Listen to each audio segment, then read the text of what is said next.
Floatpool staff, I wanted you all to know that we are starting these admit packs on medical. I know that IMC also does this. I don't think they use the folders though.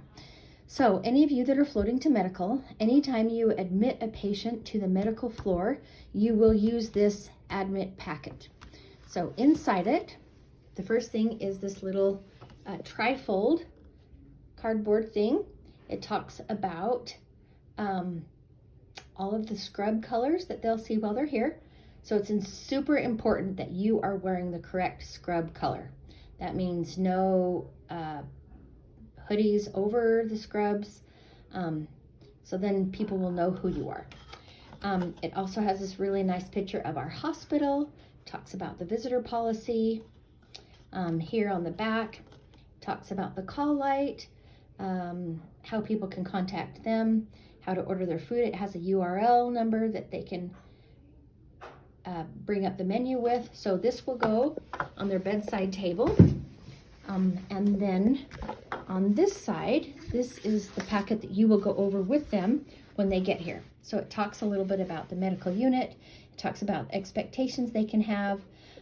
Talks about chest pain, talks about stroke symptoms, and here at the bottom, it has our 2 awards, our B award and our Daisy award. It kind of talks a little bit about that.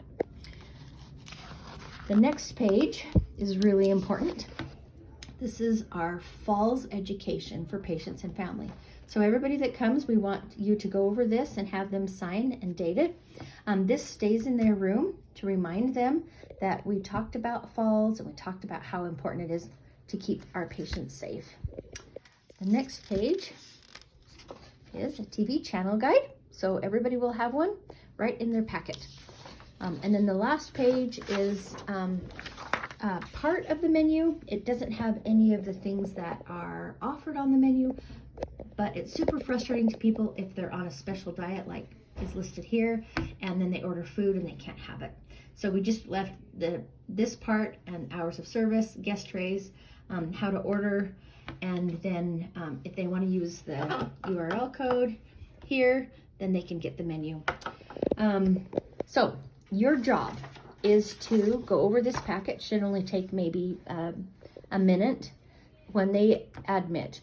When you're discharging a patient, you'll put the discharge paperwork in this folder and hand it to them at discharge. So then they'll have all of their paperwork in the same place. Dr. Forstall's patients have complained that they don't get any discharge paperwork, which I'm sure they do. But then we can tell Dr. Forstall that we give all of the discharge paperwork in these bright orange folders. If you have any questions, please let me know. These folders will be in the med room, so as we set up the rooms, we'll put those in there. And I'd like to know how it goes and how you think patients are doing with them.